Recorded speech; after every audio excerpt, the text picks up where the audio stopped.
everyone. It's now getting towards late June, and today I'm going to talk about pricking out seedlings, particularly lettuce.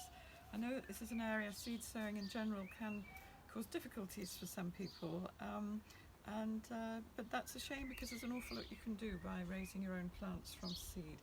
With lettuce, as it gets into the summer, lettuce is a slightly cool-loving salad, and so as we get into August and September, it's better to turn to things like rocket and spinach and some of the mustards, mizuna, that kind of thing. But there's still time.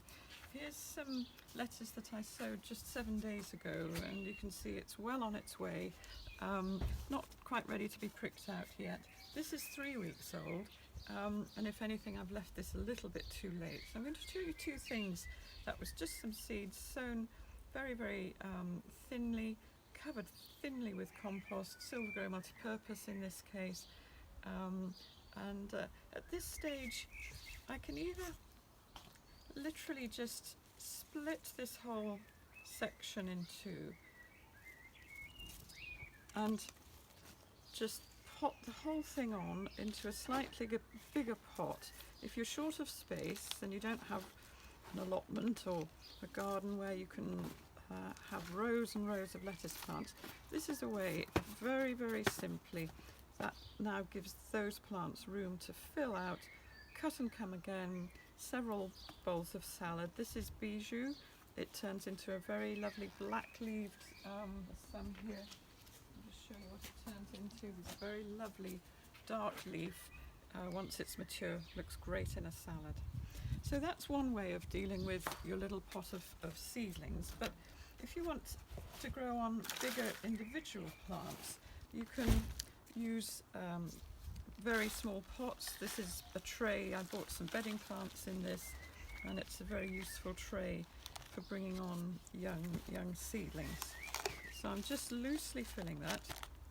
I'm going to take my gloves off for this because it's harder to actually manhandle the seedlings carefully. But with lettuce, they don't mind too much being just pulled apart. Be gentle with them, but you are breaking the roots, remember, so be as gentle as you can. You can use a dibber, a pencil. I'm just using my finger, and just tuck it in there where it will be very happy.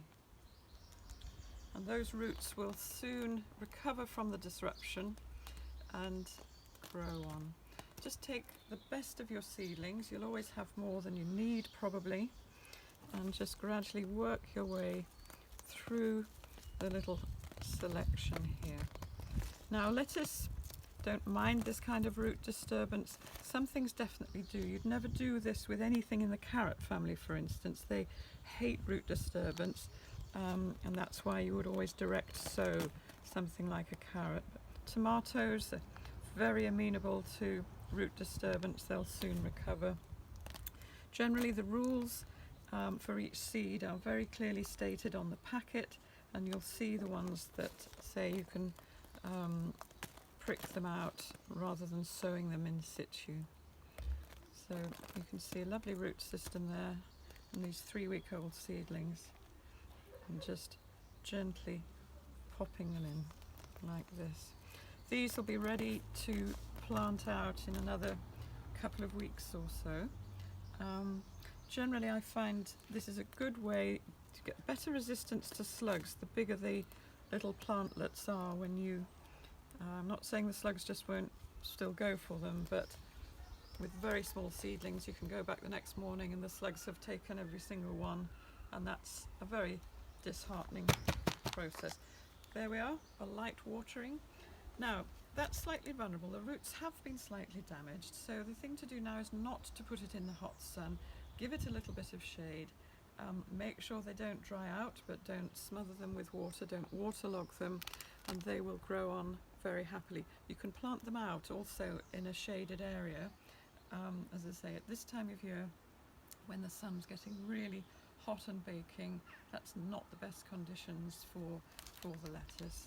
But that's two ways of dealing with your lettuce seedlings And as I say, it's very rewarding when you sow a seed and this happens within a few days.